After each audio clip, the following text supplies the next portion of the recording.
मलगरू दे किसा की यो 6 सेंसो कोड पट दे पैदा एकड़ई डिस्क्रिप्शन की ग्रुप लिंक दे ग्रुप तराशई जमा नंबर पैदा कड़ई और कोड रा तरावली गई 500 रुपए इनाम वाखलई मलगरू कस्तासो द एडवेंचर फिल्मोना कतल خوخوي نو یقینا دا مووی به تاسو ته ډیر مزه درکړي مووی تر اخره پورې وګورئ ځکه چې کیسې ډیره دلچسپه او مزیدار ده د فلم په شروع کې مونږ دوه کسان وینو هغوی په ټیکسي کې ناست وي یو ټیکسي چلوي او بل سړی شاته ناست وي هغه سړی سور او تور سوټ اغوستی وي د نوم ډیډپول دی او همدا د فلم مین هیرو دی هغه ټیکسي ډرایور سره خبرې کوي او وایي زه خپل دشمن لټوم یو کال نه زیات وخت وشو چې ذریعہ پیدا کم او ختم یکم ډرایور ته پوښتنه کوي ولی یې لټاوي هغه وایي بدلته اخلم هغه زما مخ خراب کړی دی او زما په وجود یې تجربه کړې دي بیا ماسک لري کی او خپل خراب مخ وخای سو وخت وروسته چې شاته وګوري نو خپل د وسلو بیگ یې نوي بیا وایي اره یار بیگ خو نه هې شوی اوس به په دوه تورو او یو تماچه کار چلوم په تمانچه کې صرف 12 ګولۍ وي ډرایور ته د خبرې ډېرې عجیبه او مذاقي ښکاري خو چپ ناست وي بیا هغه په یو برج کې کوس شي او د ماشومانو په شان ټوکې ټکارې کوي او پلان جوړوي چې دشمن به څنګه وژني ناڅاپه د خپل دشمن گاډي ویني سمدستي په حمله وکي او په ګولو یې د هغه کسان ختمي سین ډیر مزیدار او اکشن ډک وي په گاډي جمپ کی او ګول ګول تاویږي دلته مونږ ته پته لګي چې د دشمن نوم فرانسیس فریمن دی هغه ډیر ظالم او بد انسان وي بیا دا خبر هر ځای پلاو شي چې د ډیډپول او فرانسیس ترمنځ جګړه روانه ده حتی په ټي وي هم خبر راشي بیا مونږ یو ډیر غټ او طاقتور سړی وینو چې د سټیل په شان ښکاری هغه خبر وګوري نو غسه شي یو ټینې جنې ته आवाज کی او دواړه په ډیډپول پسې روان شي بیا فلم مونږ ته په خوانې کې سخی کله چې ډیډپول له عام انسان وو د هغه اصلي نوم ویډ وو هغه کلب تراشي خپل ملګری سره وي هلته دوه کسان جنگ کوي او دی یې خوند اخلي په همدې وخت کې یو جنې راشي چې نوم یې وینیسا کارسلای وي هغه ور سره خبرې شروع کړي او رو دواړه یو بل خوښ کړي رو د ویډ او وینیسا ترمنځ مینا او دوستی زیات شي دواړه یو بل سره خوشاله وي او یو کال یو ځای تیر کړي خو یو ورځ ویډ ناڅاپه بهوش شي او زمکۍ ته پریوزي کله چې هوش تراشي ټیسټونه وکړي هلته ورکه معلومه شي چې د هغه د برین لیور او سګو کې کینسر دی دا خبره واوري نو ډیر خفه شي او وینیسا هم ورسره پریشان شي بیا سین واپس هغه وخت راشي ډیډپول لا هم جنگيږي خو فرانسیس فریمن له هغه ځای نه تښتیدلی وي ډیډپول ته ناڅاپه د بایک आवाज راشي کله چې شاته وګوري هماغه فرانسیس وي ډیډپول تور راباسي او په هغه حمله وکوي د فرانسیس د پزینه وینه روانوي ډیډپول وای نن می بدلاخته هم ته وی چې زما مخ دی خراب کړیو بیا ماسک لري کړي او خپل مخ وخی فرانسیس وای اوهو نو ته هماغه همداسې خبره روانوي چې یو دم یو غټ او قوي سړی راشي دا کولوسس وي هغه ډیډپول چواټ کړي او لري یې وغورځوي بیا قصه بیا په خانه وخت لاړه شي وینیسا ویډ ته وای ته مخه پکېږه زبر هیڅ کله یوازې پرینګدم دواړه به علاج کوو خو ویډ وای نه وینیسا زه نه غواړم زما دا حالت ویني کماته سو شو تا به څه حال وي بیا هغه ځای نه وځي او بار ته لاړ شي خپل ملګری سره کینی ملګری ورته وای دلته یو سړی د ډیر وخت ستا انتظار کوي که غواړې ورسره ملاو شه ویډ ورشي سړی ورته وای ما ته پته ده چې ته بیمار یې زه د علاج کولی شم او حتی تا ته سوپر پاور هم درکولی شم خو ویډ وای نه زه عام جون غواړم سوپر پاور نه غواړم او واپس لاړ شي بیا سین واپس هغه وخت راشي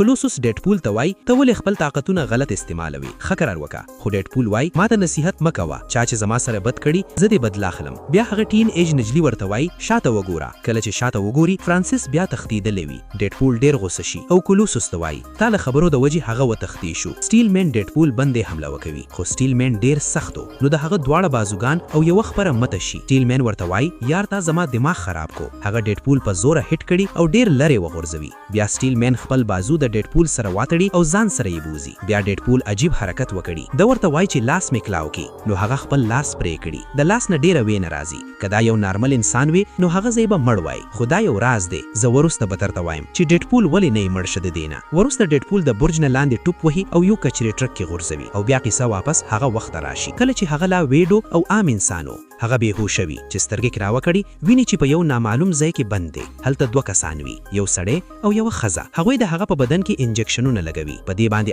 عجیبه تجربې کوي او سخت عذاب ورکوي کله شاټ ورکوي کله یخي اوبي ور باندې اچوي کله سخت وهي یعنی هر کار کوي چې د دې درد او تکلیف احساس وکړي دا هر څه ځکه کوي چې د هغه په بدن کې بدلون راشي او سوپر طاقتونه پیدا شي خو تر اوسه هیڅ بدلون نه وی راغلی بیا ویټ تخت تړولې د هغه سره یو بل مریض هم وي هغه ټکاولي هغه مریض ورته وای د د دې ډاکټر نوم فرانسیس فریمین دی، یعنی همدا هغه کس دی چې اوس ډیډپول ته بدلخت اخلي. بیا فرانسیس راشي او ویټ په یو خاص چیمبر کې بند کړي. چیمبر کې بالکل اکسیجن نه وي. ویټ ته ساه بند شي، د هغه پوسته کې سوځېدلې او خراب شي لکه تیزاب ور باندې اچاوي وي. فرانسیس ورسره خبرې کوي خو ویټ چوپ وي. ناڅاپه ویټ له خوی نه ماچس راباسي. یو پایپ د چیمبر نه سلنډر ته تللی وي. هغه ماچس بل کړي او پایپ ته یې واچوي. هغه اور اخلي او ټول لیب وسوځوي. بیا ویټ ځان خلاص کړي او تختیږي او فرانسیس باندې حمله وکوي. خو فرانسیس زورور وي او هغه شاته وغورځوي چې د دې بدن ډیر کمزور شوی وي. دواړو کې سخته جګړه شروع شي خو ویټ ورسره مقابله نشي کولی. فرانسیس فریمین یو اوسپنې سیخ یا راډ راباسي او د ویټ بدن کې ننباسي. بل طرف ته لیب اور اخیستی وي. دیوالونه او ټوټونه راپریوزي. فرانسیس وتښتیږي خو ویټ بل ته پاتې شي. لږ وخت تیر شو، اور بند شوی و خو ټوله بلډینګ یې هیرا شوی و. بیچاره ویټ هم د دې هیرا لاندې په ساو شوی و. کله چې هغه د هیرا بهر راوتی نو ډیر حیران شو چې زه ولې نه یم مړ شوی. اصل خبره دا وه چې د هغه په بدن کې میوټیشن راغلی وي. اوس د هغه سره ډیر زیات طاقتونه وي. د بدن هره حصه جوړولی شي، یعنی زر زر خکیږي، تقریبا نه مري. خو یو خراب اثر یې دا وي چې د هغه مخ ډیر بد او سوځېدلی ښکاري. کله چې سړک ته راشي خلک ورته عجیبه ګوري لکه عجیبه مخلوق وي. خو ویټ ته لا نه وي معلوم چې شکل یې بدل شوي. هغه نیغ د ونیسا کارلسلې پسې ځي خو هغه بلډینګ ته دننه لاړ شي. خو مخکې له دې چې دې دننه لاړ شي په شیشې کې خپل مخ ویني. مخ یې دومره خراب وي چې سخت خفه شي. وایي ونیسا به ما هیڅ کله قبول نه کړي. بیا بار ته لاړ شي، خپل ملګري سره کینی. ملګري ته وایي زما مخ ته وګوره، اوس به ونیسا ما هیڅ کله خپل نه کړي. ملګری یې وایي او کنه یار اوس به څه کیږي. ویډ وایي یار هغه سړی هم بار کې کینیشته چا چې وویلې ستا شکل جوړولی شم. ملګری یې وایي یار که هغه نشته نو هغه خو شته چا چې ستا شکل خراب کړی دی. هغه به ستا شکل بیا جوړ کی ځکه هغه ستا شکل خراب کړی دی. هغه پیدا کړه. د هغه خو دا خیال دی چې ته مړ شوی یې. هغه ته نه ده معلومه تا سره سوپر پاور راغلی. بیا ورته مشوره ورکړي یو ماسک او سوټ جوړ کړه چې هغه ته پته ونه لاګي چې ته څوک یې او بدله ترې واخله. او همدلته ورله ملګري نوي نوم کیدي ډیډپول. او د هماغې ورځې ویډ ډیډپول شي. هغه کور ته راشي او یو سپین ماسک جوړ کی او یو کال پورې فرانسیس پسې ګرځي. کله چې فرانسیس پیدا نشي نو د هغه ملګري او خلک وهي او ختموي. رو ځان ته یو خط تور او سور سوټ هم تیار کړي. بیا یو ورځ خبر شي چې فرانسیس چرته پیدا کولی شي. هلته هماغه سړی ویني چې مخکې ورته وویلو زه ستا علاج کولی شم. ډیډپول پوه شي چې دا کس ضرور د فرانسیس سره کار کوي. په غوسه کې پوښتنه وکړي فرانسیس چرته دی. هغه سړی ویاریږي او هر څه ورته ووایي. بیا سین واپس هماغې شورو ته لاړ شي چې ډیډپول په ټیکسي کې روان و. اوس پاست او پریزنټ دواړه یو ځای شي او اصلي قصه د همدلته نه شروع شي. ډیډپول چې په ټرک کې لوېدلی و هوش کې راشي. ټرک چې ودرېږي هغه حیران شي ځکه دا د یوې بوډۍ ښځې کور وي. دا هماغه ښځه وه چې مخکې په لانډري کې کار کوو. دواړو ښه ملګرتیا ده. همدې بوډۍ ورته مشوره ورکړې وه چې سوټ تور او سور جوړ کړه. دا به ښه ښکاري. هغه ښځه رنډه وي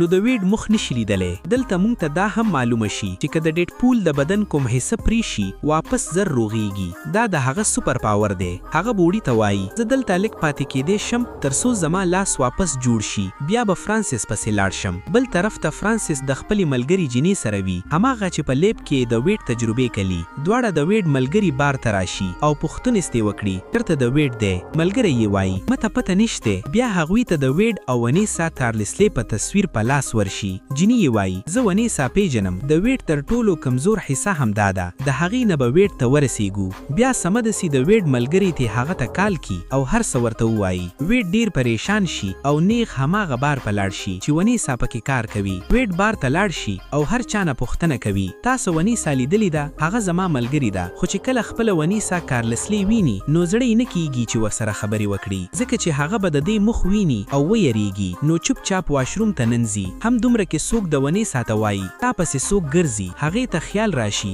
چې ویډ راغلی دی. ډیره خوشحاله شي او بهر راوځي خو ویډ نه وي. هلته فرانسیس فریګن او د هغه ملګري هغه تختونې دي. کله چې ډیډپول د واشروم نه راوځي ونیسا نه وي. بیا یې موبایل ته میسج راشي. میسج د فرانسیس وي. د هغه بل نوم ایجیکس وي. میسج کې وایي که ونیسا واپس غواړې دې ځای ته راشه. ډیډپول کور ته لاړ شي، ټولې وسلې راواخلي. بیا له ځان سره کولوسیس او هغه ټین ایج جینۍ نیګوسونیک ټین ایج وار هیټ هم یوزي. هماغه ټیکسي ونیسي او روان شي. هغوی د جنگ ځای ته ورسیږي. خو بیا هم ډیډپول خپلې د وسلو بیگ په ټیکسي کې هیر کړي. وایي یار بیا مې بیگ هیر کړو، اوس به یوازې په تورو جنګیږم. هماغه وخت د فرانسیس خلک راشي. فرانسیس او د هغه ملګري په کانټینر باندې ولاړ وي. فرانسیس خپل ملګري لاندې را لیږي. هغه د دوی سره جنگ شروع وکړي جنې هم ډیره زوراوره وي او ښه مقابله وکړي کولوسس لوی لوی ټایرونه راواخلي او دشمنان پیولي درې واړه ښه جګړه کوي ډیډپول چې ویني ملګري یې ټول مصروف دي نو موقع نه فایده واخلي او برا د فرانسیس خواته وخیږي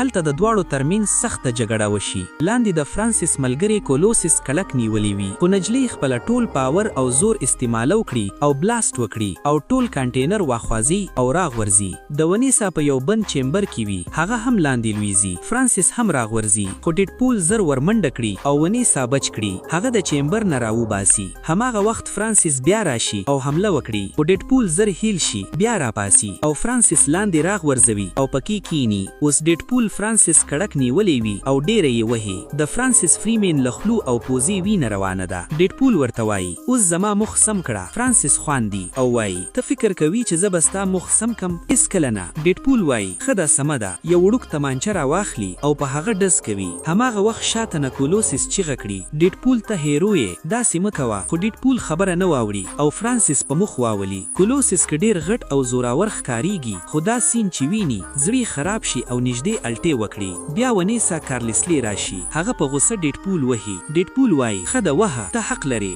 بیا وایي خو یو شی به در وښیم وروسته به ما قبول نه کړې ونیسا وایي څه خبره ده ډیډپول وایي زما مخ لرې کړي هغې ماسک لرې کړل لاندې بل ماسک وي هغه هم لرې کړل اوس د هغه اصلي مخ ښکاره شي سوځېدلې او خراب خو ونیسا وایي په دې کې څه بد دی سترګې پوزه خوله خو دې سم دي یوازې سکین خراب دی دا خو هر چا سره وي زه به عادت شم خو ته به هیڅکله نه پرېږدم بیا دواړه خوشحاله شي او بیرته یوځای شي همدلته ډیډپول پارت 1 ختم شي ملګرو که تاسو د دې دوهم پارت کتل غواړئ نو کمنټس کې خپل رائے ضرور راسره شریک کړئ زه به ستاسو دپاره دا دوهم پارت هم ایکسپلین کړم او چینل سبسکرایب کول مه هیروئ بیا به نیکسټ ویډیو کې ملاویږو